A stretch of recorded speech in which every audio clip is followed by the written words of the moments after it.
So we've talked a lot about how important regulation is in opening up the cortex so that you can both learn, put new stuff in your head, and then retrieve things that were previously put in your head, which is really the hallmark of a good educational experience. Regulation is brought about in a couple of different ways, and we talk about this a lot when we teach educators, when we teach people who do therapeutic work, people who are parenting. And fortunately, there's lots of ways to become regulated. And unfortunately, different people get regulated in different ways.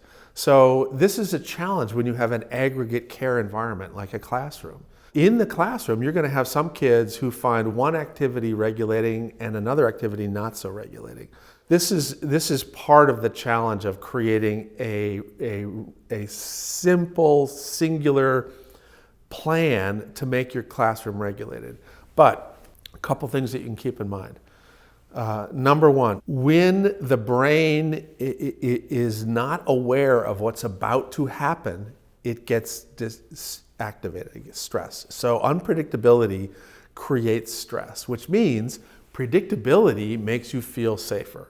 And so one of the most important things you can do is have aspects of predictability about the daily schedule, about what to expect, how to build routines and class rituals around transitions, around projects, and so forth. And I know teachers tend to be very good at this. Now the dilemma is sometimes something will happen that will change the routine. And so when that does happen, the key to manage that and keep people regulated is communication.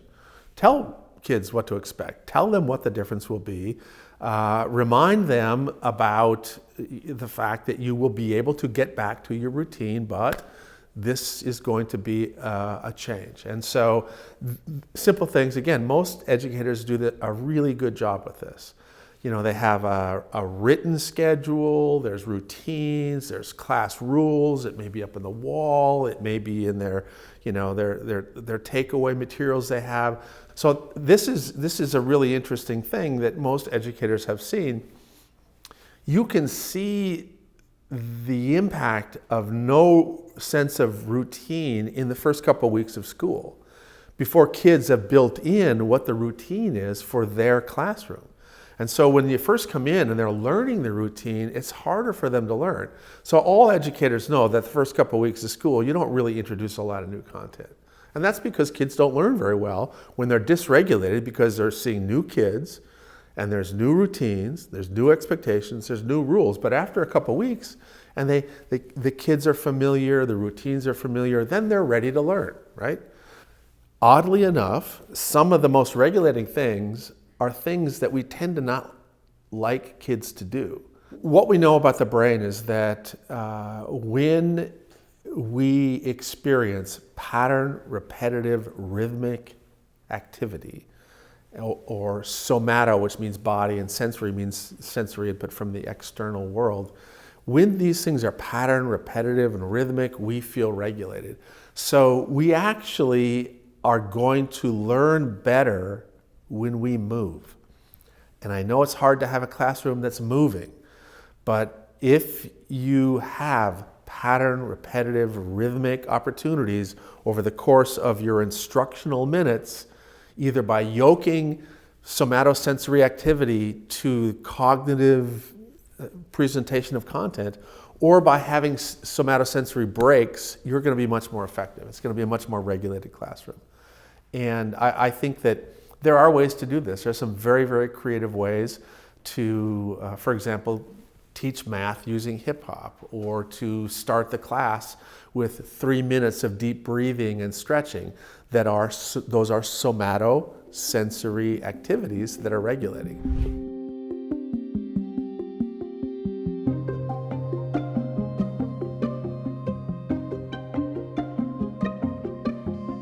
You know, part of the dilemma that educators will face is that sometimes you don't see a child on their way up escalating, and then all of a sudden they reach a tipping point and they're completely inaccessible, completely acting out, completely out of control. And that, a couple things happen. One is it dysregulates you, right? So as a teacher, you're like, oh my God, what am I going to do? It dysregulates the kids, right? The rest of the children in the classroom are impacted by that. And then it impacts the child who's sort of overwhelmed. And managing these crisis situations is really one of the hardest things I think a lot of educators have to do. And I can't give you a perfect formula for solving this every time, but I can tell you a couple of guidelines that I think are really important. The first thing is, and again, this is sort of a preventative thing, is that the number and the intensity of these episodes will be far fewer if you actually have proactively put in place regulating elements to your classroom. So you will predictably see far fewer behavioral disruptions and outbursts if there's proactive regulatory stuff. Now, even when you have that, sometimes you have these events. The key thing, the first thing is to actually make sure that you don't get swept up into the vortex of dysregulation, because it's so easy to kind of end up being influenced by that dysregulated child in a way that makes you start to add to the dysregulation, and you end up co-escalating each other into this mess. And I've seen some very creative ways that different schools have handled this. One is that there's a school that I'm aware of where, when there was the need for help, when this was going on, they had a pager or they would text, and then there was a floating teacher who could come in and basically help. And that person could focus in on the child who was dysregulated and then allow the teacher of the class to both calm themselves down and then return to focusing on the rest of the kids in the classroom. The second thing that I think is really, really helpful when you have a situation like this is to have the option to give the child a place to have their meltdown. And I know that sounds kind of, it's easy to say, it's hard to do. But what most educators will tell you is that there are a handful of kids who will predictably be the ones that are having these meltdowns. And if you, in a collaborative way, when they're not dysregulated, talk with them about what do you think would help you when you're starting to feel dysregulated?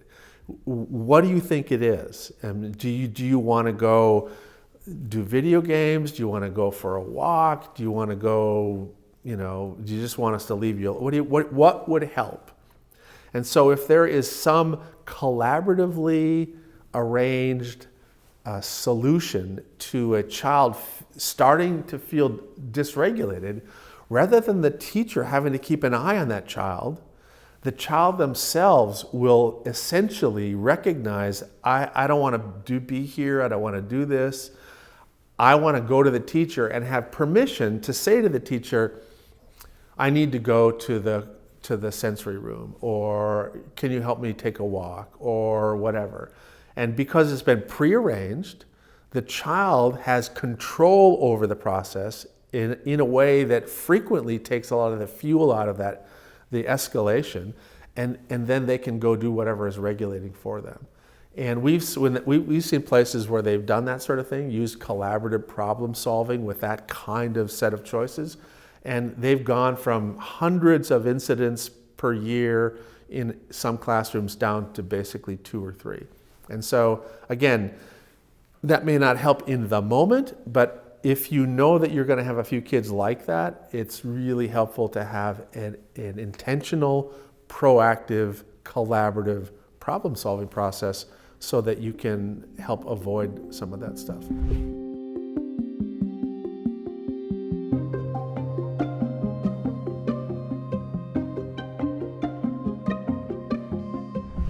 The key in all of this stuff is safety. The human beings and really all all mammals and all animals, basically, when they feel regulated and safe, will choose to explore the world. And this is what education is all about, right? You're exploring new ideas, you're exploring new relationships, you're exploring new movements, all the kinds of things that we learn all the way from pre-K up to high school. We're introducing kids to new things. But the human being does not want to internalize new things when they feel threatened.